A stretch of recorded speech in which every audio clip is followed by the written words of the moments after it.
Good evening, YouTube, and welcome to the first episode of Manic Cinematics. I'm one of your hosts, Patrick.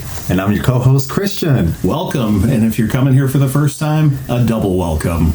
Good. So a little bit about us. We met at work. We both had a mutual love of movies, and we figured, hey, fuck it. We're going to start a podcast about movies. Yeah, so I came to you maybe a month ago. Yeah. I think I was listening to a podcast after you, and I was like, man, all my life I've been wanting to create something, whether it was a YouTube channel, whatever, or I don't know. I just wanted to be a content creator. Something, yeah. Yeah, and I thought, 2024, new year, new me, and I have Patrick here, Project Pat, as our coworkers like to call him. The whole reason I came to Pat was because I think that's how we bonded initially. I think we were just in the break room. We were just talking about movies, right? I think so, yeah. We were quoting something back and forth, and I don't remember which one it was. Oh, man. And as soon as the idea came to me, I'm like, man, I want to do something. I want to start a podcast. You gotta try it. Immediately, I went to Pat first, and thank God I did, because I know nothing about editing or neither do I. Production. Hey, man, right now you're a producer, Pat. Yes. Yes, I am producer, Pat. Oh man, but no, I'm legit. I want to just say thank you, Patrick, for having me at your home. Thank you for it's my mom's home. She's a sweet lady. Thank you, Miss Carthay. Yeah. Thank you, Miss Carthay, for having us in your home. But overall, just thank you for agreeing to do this with me. Yeah, man, that'll be fun. Yeah, I'm hoping that this becomes something more. And yeah, we chose a decent movie to start off with too. Oh man, great movie to start off with. So here's the thing about me. If my family did not own this any movie before I was born, for example, I don't think any movie that was released before I was born, if we did not have it on VHS or DVD, I have not seen it. I'm gonna be honest with you. Maybe a few movies I have seen. Yeah. But that's because I went out and looked for them later. Yeah. How about you? I grew up watching them. It was the VHS era when I grew up, and they were always fairly cheap, except for back in the early 90s when they were $24.95 for a VHS. Right. And we would always go to the movies, to the theater and stuff, and I fell into them. I fell in love with the old movies. Yeah, what's your first movie theater experience? Jurassic Park. That's the one I remember the most, actually. Yeah, that was a good one to see on theater. How old were you when Jurassic Park came out? I was born in '88, so 5 maybe. I know there was probably 1 or 2 before that, but I remember Jurassic Park the most vividly. Yeah, maybe American Tail. Oh, dude, American Tail. That's a great one. Oh man, I've only seen clips. Rival. That's the one with Somewhere. Yes, I was about to say it. Oh man, that's a love song, right? I don't know. He's singing about his sister, though. Yeah, it's weird. But anyways, no, I think I'm the same way. I became a movie lover because I was a movie goer. Yeah. My first movie experience that I remember vividly, I was probably 3 years old. I was 1999, Star Wars Episode 1, The Phantom Menace. Right on. Yeah, my dad took me and my brother. And I remember the theater being so packed that the only thing I had, the only seats available were these corner seats, way up in the high row. Because back then you didn't have assigned seats. Right. Or stadium seating. Yeah. But, oh man, I just remember being so little and then being on my booster seat. And then as soon as the crawl came up, I was hooked. And then I was hooked on the pod racing scene. Yeah. Oh man, the sound effects in that scene alone, I think that's what made me love movies in general. But not only that, I think going to the movie theater just became, stable for us, Yeah. But we were broke. I'm not gonna lie. We were broke, so we'd make the most of it. So we go to the cheap shows. No. We should go to an early show. Oh, really? At 12 o'clock noon, and then we'd watch one show, right? But then we'd make a whole day about it. Nice. As soon as that movie ended, we'd go to another movie. Sneak into another one. And then as soon as that one ended, we'd go to another one. I think dodging those old ladies with the little flashlights. Oh my god! I think because we did it as a family, they never suspected us. Right. If it was just even another kid, they'd be like, "What are you kids doing?" That's what I'm saying. But because it was grown ass adults. Yeah. Along with kids. They never Adults and children don't do that. Yeah, they they're never say anything. But yeah, we did that so often growing up, man. We used to call it movie marathons. Man. Nice. Yeah. Oh man, I think yeah, I miss those days, man. Just being with my family, going to the movies. Yeah. But yeah, I'm very sentimental when it comes to movies, and my girlfriend even told me she's like, what I love most about you is that you light up when you're watching a film. I'm like, you really think so? She's like, Chris, when you watch a movie, like you have the biggest smile on your face, your eyes are glowing, and I'm just like, it's an escape into a fantasy world, And I was like, oh, that's very heartfelt. So she was fully 100% supportive when I had this idea for a podcast, and then she told me, like, and she's the one, she's like, just approach Pat, I'm like, okay, all right, I'll do it. What's the worst that Pat's gonna do? Freak out, yeah, man. But yeah, so I don't know what else we can talk about besides that. I think that's our introduction for right now. I think so. Yeah. I think we've bored them enough. Yeah, just talk about movies and stuff like that. In general, what's this podcast going to be about, though, Pat? I don't know. All sorts of random shit to be, movies that people forgot, new movies that people haven't seen yet. Just whatever the flavor of the day is. I think it's like a Baskin Robbins. Yeah, because I think what I originally wanted to do was I wanted to like talk about movies that are upcoming, but I think I like this kind of idea of like let's just watch what we want to watch. Yeah. And then like eventually if like we do get like pre-screening tickets, we'll review those and all that stuff. The boss breathing down our neck, telling us what we can and can't do. Yeah. Unless Moose counts, right? Moose is our mascot, Patrick's dog.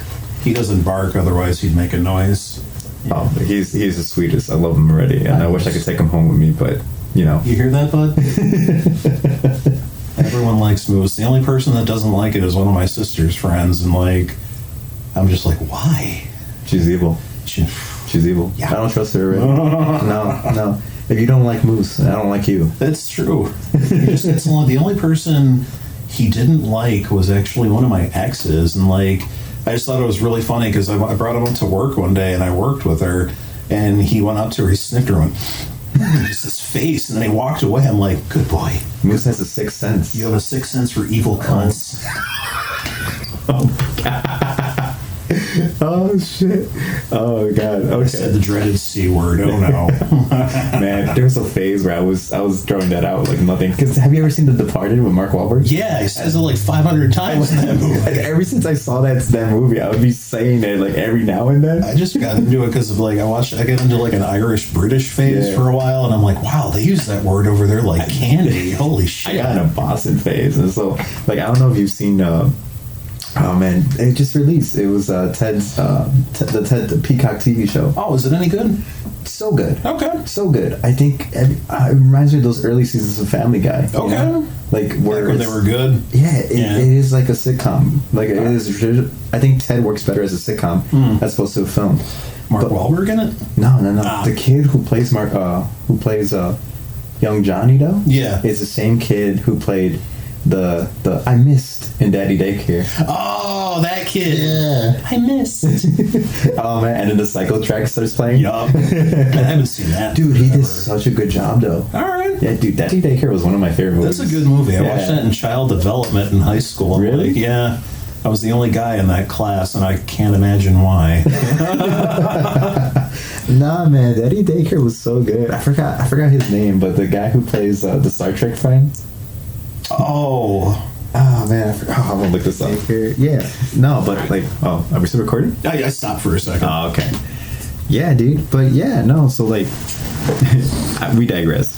But the whole point of this pod is just to talk about our love for movies and our love for things of the old, things to come, things right now, forgotten favorites and such. Yeah, dude. Yeah. And I think this is what Pat is actually the one that presented me this movie for today. The movie, what's it called, Pat? The Frighteners. The Frighteners. The Frighteners. Oh man, this is a solid movie, Pat. It is. Let's go right here to our friend Wiki.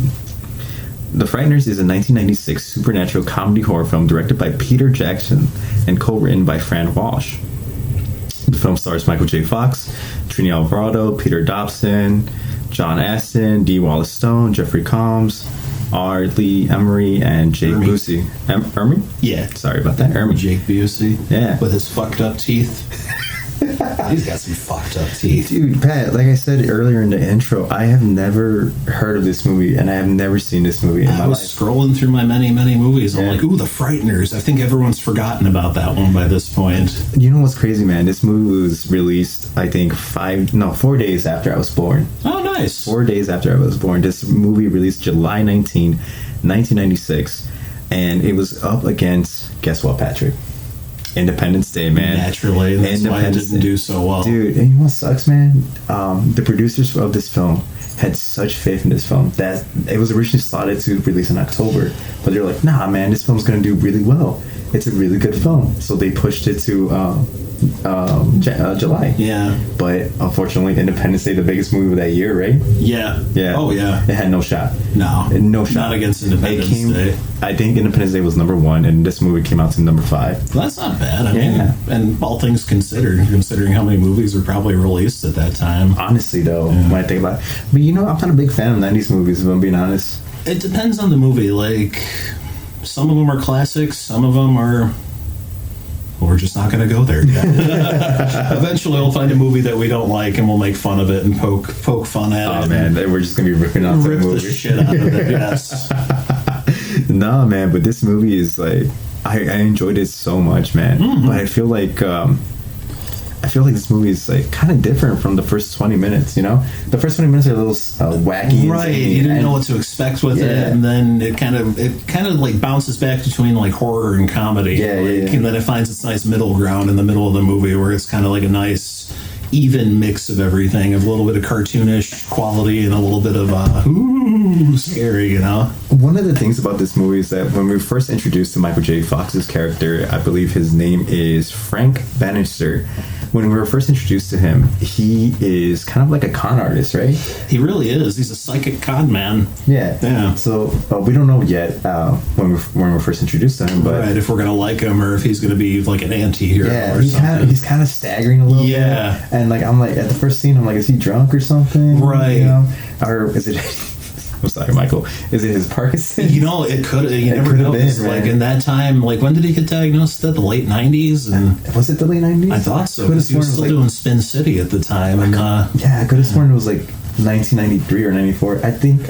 He's got good humor about it, though. If you watch Curb Your Enthusiasm, just the shit that he says about himself is just Parkinson's. Yep, Parkinson's. Did you just hit me? No, but oh man, dude, I think Michael J. Fox brings it in this movie, man. Mm-hmm. You know, he is the movie, man. Fucking. You think so? Oh yeah. No, man. I think my favorite of this is Jeffrey Combs as Milton Dammers. He is awesome, dude. He stole the movie. He steals the show because he's just so off the wall nuts, and like you don't know what to expect with him. Dude, he's so good in this movie. I just when we were first introduced to him, I thought he was like Jim Carrey, right? Because he's so expression. You know, he moves his face when he tells you. Oh my god! Yeah. But like, other than pupils, he threw a fucking baseball through one of those. Those close-up shots of his eyes. I'm just like, are those contacts or are those? That's the thing I noticed with this movie that Peter Jackson really decided to kind of do a lot of like Dutch angles and kind of like a lot of close-ups and like shaky cam. Yeah, but like. It worked for this movie. It really did. Especially the zooms and stuff that he does. Those are when he zooms in and then it immediately zooms out. Yep. And then like, it's so good, man. I think he did a couple of the psycho shots where the I don't know what it's called. I think it's called the dolly zoom, where the camera's going forward, but the background looks like it's coming back, and that always just it's just such a lovely shot. Oh man, Peter Jackson knocked it out of this part. Yeah, crazy that this is like his last film before he moves on to Lord of the Rings. Right, you know, some of the biggest movies ever made, and I did the Frighteners too. You know? little indie film. I think it was supposed to be a Tales from the Crypt episode. No, they decided to make it into like a full-length movie, which I would have watched the Tales from the Crypt episode. I love that show. That's what I was reading, that Peter Jackson and co-writer Fran Walsh conceived the idea for Frighteners in 1992 during the script writing phase of Heavenly Creatures. They wrote a 3-page film treatment and sent it to their talent agent in Hollywood. Robert Zemeckis, you know Robert Zemeckis? Oh, everyone knows Zemeckis. Oh, dude. Love Robert The man Zemeckis. who was terrified of Tim Curry when he got auditioned. I guess Tim Curry auditioned for the role of Judge Doom in Who Framed Roger Rabbit, and he was so scary that he scared the hell out of Robert Zemeckis. Are you serious? Yeah, I shit you I've not. never heard this story. Like I don't know too much about it, but I guess he was like, no, I want people to see the movie. I don't want to scare them away. Dude, oh man, but we're talking about Who Framed Roger Rabbit for a little minute. Sorry, we're gonna digress for a little bit. Dude, Christopher, I can't watch that movie because when I was a kid, and when he's like, and I talked, Yeah. dude, that scared me to death when I was a kid, especially when he pulled out the sword arm and dude, everything. his eyes going animated. Uh-huh. Oh no, dude, that movie, like, I think I watched it once, and I'm like, you know what, I'm good. It's all about Christopher Lloyd's facial expressions in that movie, especially when he turns his arm into that saw and he just starts smiling. I'm like, oh God, no.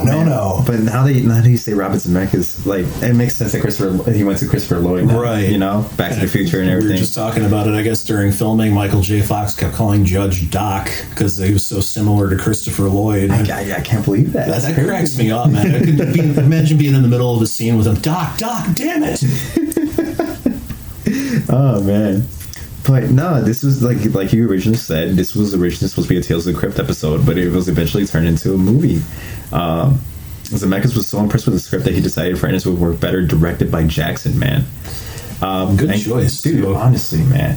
You can get some Joe Schmo from Hollywood, or you can get Peter Jackson. Back then, he wasn't really Peter Jackson, though. He was Peter Jackson. That's true. Yeah. Man, but yeah, I think they were so impressed with this movie that eventually they're like, hey, let's give him a shot for one of the big leaguers. not that, but like they after this movie came out, they were like, you know what? We want you to direct King Kong. Oh, yeah, that's right. King Kong came out That's in crazy. 2005, right? I think 9 years after this Yeah. movie, right? Yeah, that's crazy, man. That was a good movie, too. Oh, dude, Jack Black. Oh man, he stole that movie from me. It's just women and old folks. We're okay. Nah, man, but other cast members in this movie, man. Who else? Trini Alvarado. Oh man, She was good. I liked her. dude. She's a cutie. She's a beaut. She's a beaut, man. I think she's Australian. No. She's I actually looked it up. She's actually Puerto Rican. Ooh, even better. You like That's that? almost American. Oh my god. You like your Latinas, bro?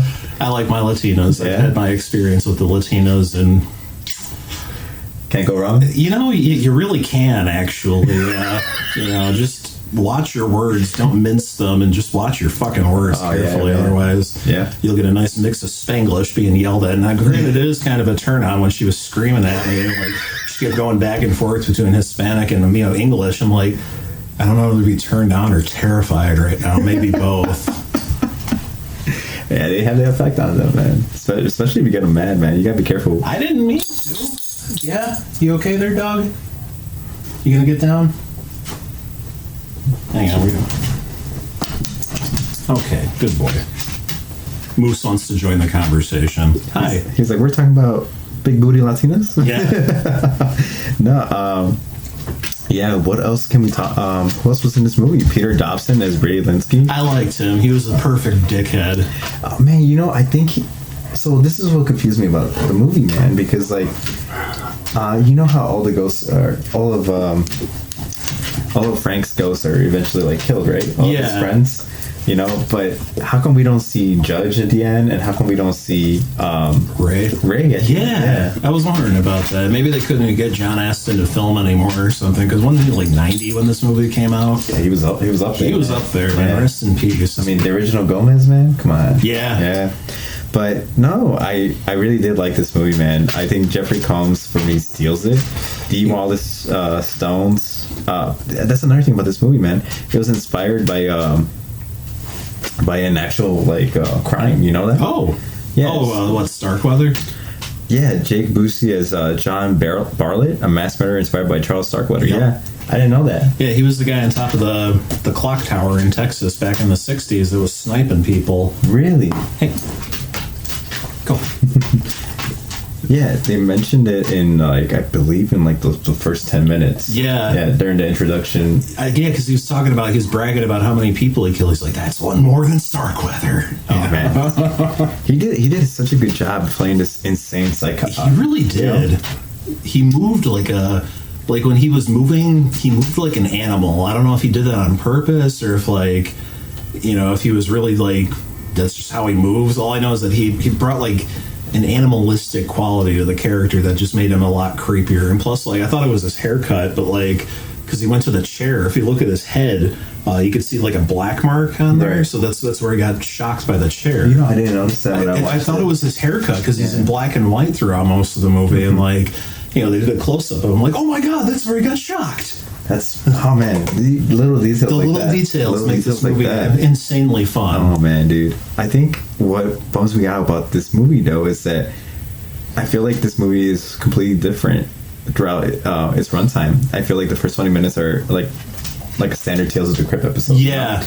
And then once with the music and everything, you know, that kind of dark poppy score. Speaking of music, you know who composes? Danny Elfman. The Danny Elfman. Danny Elfman, man. And it kind of shows, man. Yeah, it really it's does. got the zany quality to it at some parts. You know, it got the violins and shit, and you can definitely tell. It's like after a while, you're listening to it, and you're like, this is either a Danny Elfman or somebody who's ripping Danny Elfman off. Overall, I really enjoyed the original soundtrack of this movie. I enjoyed it. I like this movie, man. It's a great movie. You know, I think so. Like I said in the beginning, like if I didn't have it on VHS, I probably didn't watch it. You actually have it? Huh? You have it at home? No. I'm saying if I didn't have it. Oh, gotcha. Yeah, if I didn't have it on VHS, I probably didn't watch it. And like I think this reminded me of like when late last year, I watched True Lies for the first time. That's a great movie too. I've never seen True Lies, man, and that movie was amazing to me. It's a snow cone maker. Is it an espresso machine? Dude, that made me want to watch Jingle All the Way. I watched that for the first time this year, and like, yeah, God, it was just so stupidly awesome. Freaking Sinbad, man. Yeah. Oh man. I got a bomb, and it actually is a bomb. People are screwed up. Oh my god, man. Sit. We'll save that for the Christmas episode, though. Yeah. Yeah, but overall, man, what made you? When was the first time you watched this movie? Actually, when I saw that poster, you know, we'll show a picture of it here in a second, but when I saw that poster in the theaters when I was a kid, it scared the hell out of me. I didn't know it was supposed to be like a horror comedy. I thought it was supposed to be like a straight up ghost movie. Dude, honestly, when I looked it up, because like I don't have the movie and it's not streaming anywhere. Yeah. I went to Amazon and I purchased it through Prime Video, and I saw this. I'm like, oh man, Pat's really gonna make me watch a horror movie for the first episode. Not that I don't like horror, right. but like I'm not gonna lie, man. When it comes to Poltergeist and stuff like that, I'm a little chicken, bro. It's all good. I mean, it's a force you literally can't fight. You know what I mean? If we're talking like a Michael or a Jason or something, you know, it's like, okay, if you shoot them, they'll go down for a couple of minutes. Yeah. That gives you time to get away. You can't really shoot a ghost. That's what I'm saying. Well, actually, Michael J. Fox shoots a ghost in here many times. Oh, speaking of shooting ghosts, man, the sergeant. Oh, Arlie Army? Oh, dude, you know, man, that guy can do no wrong, and he plays exactly who he plays in fucking Full Metal Jacket. Dude, that's the whole reference too, man. They specifically got this man just to basically, rip off his own character from Full Metal Jacket. And as soon as he came out, man, I was like, is that Arlie? Yup. Yeah, dude. So like, overall, man, what is your major malfunction? Oh, dude, this movie is so freaking quotable, dude. I think my favorite. Let me see. I got some of them here, man. Like again, I think when Frank's saying "You're such an asshole," and then Milton Dahmer's is like, "Yes, I am. I'm an asshole."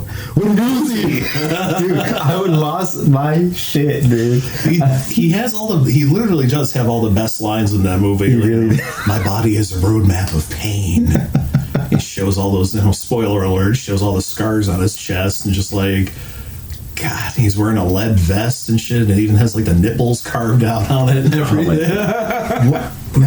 I feel like this movie, though, it does such a good job at providing exposition, even before like for a first time watcher like myself, you know. I wouldn't say it's predictable, but I kind of knew where it was going, right? You know, in a good way. Yeah. You know, sometimes predictable is good, sometimes it's not so good. Yeah, there's some twists and turns in this movie. For example, like when they first show Michael J. Fox's character, I didn't know what to make of him. But then when they showed, what's it called? When when they showed Patrice, I think that's her name. Oh, Patricia, her? Yeah, Patricia. Yeah. And I'm like, oh, I bet you anything she's like in on it, you know? Yeah. Yeah. And She had that evil vibe to her. She did. Yeah. Man. Dude, she killed her own mom. She really did. That's crazy. And it's Knifed her. Not even like a quick death. She fucking stabbed her to dude, death. when you think about it, it was an X-Acto knife, wasn't it? Ugh. Like, dude, it was like, yeah. Man, to be shanked with an X-Acto knife. Oh, man, that's crazy, dude. What did it take? 70 stabs to kill you? 80? And that's the thing, man. So Peter Jackson was really gunning for a PG-13 rating for this film, but they wanted, but the MPAA designated it as an R rating, even though he tried his best to, cut out the gore, make it more appealable to a mass audience. Yeah, and I think other than maybe the first, other than that scene where, Patricia kills her mom, I don't see any gore in this movie. No, me either, except for spoiler alert when the head explodes. Oh, Hammett? Yeah. Yeah. But that was so good, man. Oh man, this is such a fun ride. It was. I'm glad, of all the movies to pick, I'm glad I chose this one as the first one, because I don't think it gets the recognition or attention that it really deserves. I mean, especially being not only Robert Zemeckis run, but Michael J. Fox led, and and being a Tales from the Crypt episode-ish, Do you think this movie would have done better had it become a Tales of the Crypt episode or anything like that? No, I don't think so. I think if it had come out in October, its original slated date, yep. I think this would be one of it would be a cult classic. It would be one of those classics, that people watch, but. Dude, I wouldn't even call this a cult classic because no, it's like a forgotten cult classic. That's what I'm saying. Yeah. Overall, man, I think I would recommend this movie 10 out of 10. I was actually before I came here to record, I put it on for my girlfriend. Yeah, and she was already getting into it. Nice, like that. Nice, dude. Oh man, I was telling my future father-in-law. I was telling him hey man, have you seen this movie? Because he's a movie guy too, and he's like, no, I've never seen it. I'm like, if he hasn't seen it, it's a damn good movie, and it fell under the radar. Right after it came out, it kind of came out to VHS, DVD, and then it just fell between the cracks of the many, many movies that came out after it. Unfortunately, but it's so crazy because it's so quotable, and I think it has such a good. Its vibes are overall fun. Yeah, I think for me, a good takeaway is the music, like you said. Even just putting in "Don't Fear the Reaper" as the end credits. Yeah. As soon as that came on, I just wanted to applaud. It's a good fit to that movie, especially with him dressed up as the Grim Reaper and everything, and I don't know, just choosing a harder rock version of it too. That's kind of darker than the original, which is really hard to do because the Blue Oyster Cult version is just such a depressing fucking song. I don't know, the soundtrack is just 10 out of 10, hands down. Yeah? Oh, yeah. Okay. They have a rock version of, what is it called? It's that song by the Carpenters that they're singing in Tommy Boy. They have a hard rock version of that, and, the harder version of Don't Fear the Reaper, and then the Danny Elfman score. It's just a nice mix of, it's just a nice mix. Man, I think for me, what kind of got me annoyed with this movie, though, is Michael J. Fox character doesn't think things through. He really doesn't. He just kind of impulsively acts. He's kind of a jump first kind of guy. Yeah, just shoot first, ask questions there later. You go. That's what I meant. But it's crazy to me because there's so many scenarios, especially when. But I think if his character isn't that impulsive, that relationship between him and Dammers, his impulsiveness versus Dammers, kind of straightforward. I know what I'm doing thinking. No, but does he know what he's doing? Because I don't know. I think he thinks he knows what he's doing. The thing is that I think he's on the brink of insanity because of all the shit that he's gone through. Yeah. And it's just crazy to me. I love the cemetery scene when Dammers just fighting Lucy, man. Yeah, she's screaming at him. Oh, man.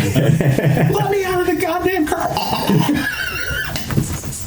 Oh man, but what's so crazy to me is that while Lucy's having her battle with Dammers, Michael J. Fox's character is having his battle with Jake Busey. Yeah, Jake Busey, and then it's kind of Michael J. Fox is battling his own demon, right? Right. Symbolism. Literally battling his own demon. Because, spoiler alert, that may or may not be the demon that killed his wife. But dude, I know I ruined it for everybody. Oh, man, why would you do that? Because Bruce Willis was a ghost at the end of the movie. Was he really? He was. I missed that part. Yeah. The kid was seeing him the whole time.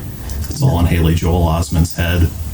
What did you think about the ending? Did you think that I liked it. It was a good happy ending. Happily ever It really was. It kind of it makes me wonder because he's still in love with his wife, and then his wife was like, "Oh, be with somebody else." Yeah. You know, so I thought that was kind of weird. Mm-hmm. You know, because I don't know how I would be if I were in heaven. I'm like the one that I love is with somebody else. You know, and what's crazy to me is that Lucy just lost her fiance or boyfriend, right? And it doesn't seem like they don't say there's like a time gap or anything like that, right? You know? We just automatically assume that if it was like a year later or something, maybe. like maybe, you know. But they're running around all happy, tickling each other, and it's like. And I'm not saying Jay wasn't an asshole, but he did seem to be a redeemable character. Yeah, he went into the mansion to go after Lucy, and then he gets spoiler alert, he gets sliced open. And again, it pisses me off that we don't get to see what happens to his character, right? And what happens with the judge. Man, speaking of the judge, man, the judge, he is one of the best ghosts in that movie. You think so? He's just so wrong. You know what I mean? Like especially the whole mummy. Well, I don't want to spoil too much because I've already spoiled so much already. But if this movie came out in 1996, this is true. If you haven't seen it by now, you really should get on it and don't bitch at us for spoiling parts of the movie. How about this? If you haven't seen the movie, please go watch the movie and then come back and come back at this point in time, and then all right, you watched it, great. So he has sex with a mummy. He doesn't have sex, man. Well, I don't want to say the R word. I know I've already said the dreaded C word, but the R word is just a little too heavy. Yeah, a little too cancel happy. Yeah. No, I think the line is, "I love it when they lie still." Mm-hmm. It just rubs me the wrong way, man. You can't say that in movies anymore. You can, but again, cancel culture. And the thing was, it was funny up until he said that line. Yeah. When you see freaking John Aston's body going up and down from the tomb, I was like, oh, it's like a dog humping a pillow or something like that, But yeah, I think that line overdid it for me. Just a little. And something that it kind of shows you how drastic, comedy has changed since this movie has released. It really has. There aren't too many of those moments where you can't say that in this movie, which is a plus. But there are a handful in there where I don't know if they would fly today. What's the black ghost's name? I feel so bad. What's his name? Oh damn. Cyrus.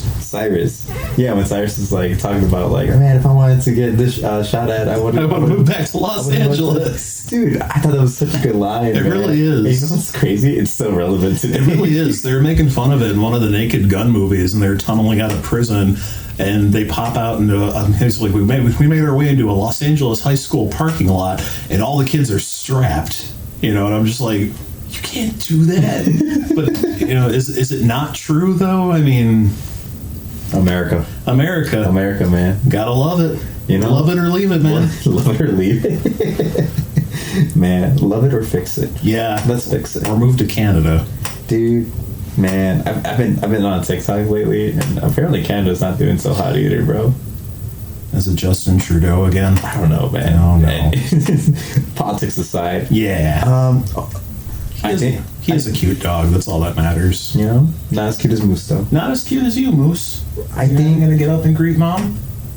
He's too tired. Yeah. From what? From being a moose. Yeah, this is true. I think overall, the movie is okay. The movie, I give it. I think earlier in the episode I did say 10 out of 10, but overall, I'll be honest, man. Letting it ruminate, I'm gonna give it 8.5. 8 out of 10, man. I think it had like a 67% on IMDb or Rotten Tomatoes, but I think it definitely deserves like a B+. I say so. I give it a solid 9 out of 10. Yeah, A-. Yeah, A-, just because some of the CGI is kind of lacking, but I know it was 1996, yeah, but some, look at Terminator 2. That was 1992, and that shit looked insane. Yeah, but also you gotta look at the budgets between both films. This is true. Yeah, But yeah, the visual effects, that's another thing we didn't really touch upon base on, right?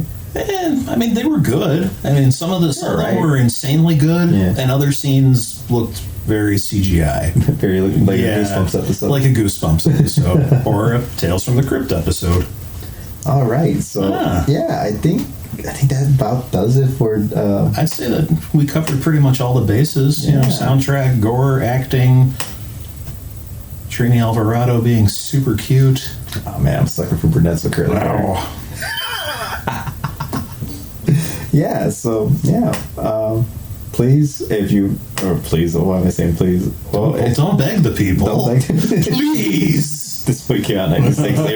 It did poorly done, you know. Please watch this 27-year-old movie. Yeah, so if you have the time, or maybe this upcoming October, you know, just if you feel like you want to add a scary, so scary movie for you or the kiddos, with a little bit of a chuckle behind it. Yeah, and the great Michael J. Fox pre-illness diagnosis being a badass on screen. Still is a badass on screen, but even more so back in the day. Mm-hmm.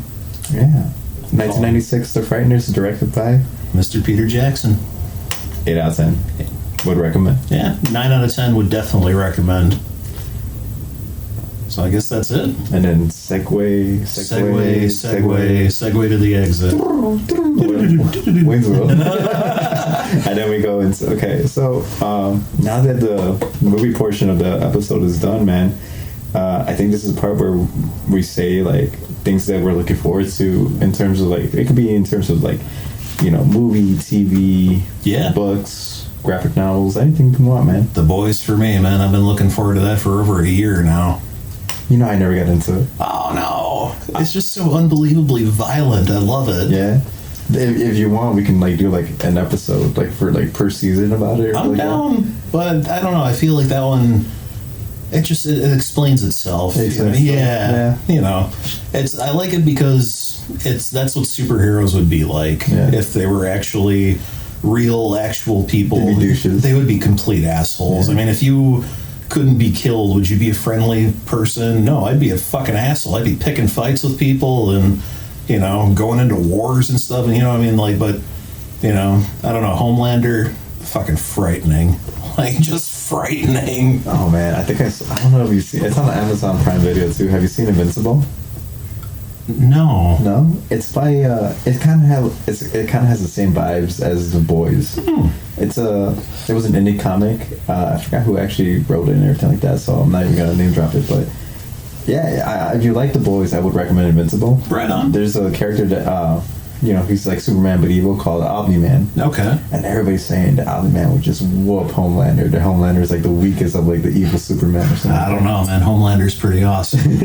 For being an evil bastard, he is pretty awesome. Yeah, dude. But man, it just shows his range, though. I don't know if you ever watched Banshee or not. I heard about it. It's a damn good show, dude. He gets the shit kicked out of him in every episode, but he just plays such a likable person on that show. And then you go to The Boys, where he just plays this sociopath, like a stark contrast. Mm-hmm. That's some acting range right there. I'll give him that. Man, what am I looking forward to? I think in terms of movies, I would say Bratz with a Z. Are they making a movie out of it? I think they already did.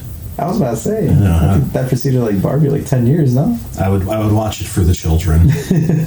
No, I wouldn't. I don't like kids at all. No, Argyle comes out this at the time of this recording this weekend. You said Argyle comes out this weekend? Yeah, I'm really looking forward to it.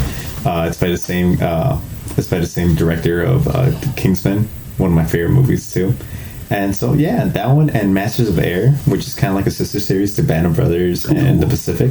I'm looking forward to that. But yeah, Band of Brothers was damn good. Oh, dude, we got to see David Schwimmer in a new light. Aside from playing Ross, he was just fucking awesome in that movie. I'm not gonna lie, I've never seen Band of Brothers. Really? No, I recommend it. Yeah, I've seen The Pacific, and I've been meaning to get into Band of Brothers or like watch it, but at the same time, like The Pacific is such a heavy watch. Yeah, I was like, I don't know if I can go and get into it. It's an emotional run, I think. Yeah, that's why I'm kind of nervous about Masters of Air. I like it's on my to watch list, but I'm definitely gonna watch it for sure. And I think, with that being said, I think think this is it, right? I say this is a farewell and goodbye to our lovely audience of 6 people. Soon to be 7. Thanks, Mom. I was gonna say all 7 listeners are our moms. Our boys are so good. I'm so proud of them. But what I was gonna say, thank you for listening. Honestly, if you had taken the time out of your day to listen, to hear 2 nobodies, basically, to hear some opinions on a 20-something-year-old movie. Thank you, and we hope to see you next time. We hope we entertained you. We hope we actually made you interested into watching this movie. I just hope you didn't think it sucked. What if they did think it's like what if we recommended this movie and then somebody hated it and then they blamed? Well, then they suck. With that being said, Pat, close us out, man. All right. Well, it's been a pleasure. It's been a real pleasure. I'm terrible at goodbyes. I say goodbye like 7 times when I'm trying to say goodbye to somebody. The Midwest goodbye. The Midwest goodbye. I just learned about it. I taught him that. You try and leave. All right, I'll see you. And then, 5-minute conversation. All right, I'll see you next time. Okay, another 5-minute conversation. All right, I'll see you for good this time. And that's, the Midwest goodbye. I think that was only 4 times. Another 5 minutes, and then another 5 minutes. But I guess until next time, we will see you all at the movies.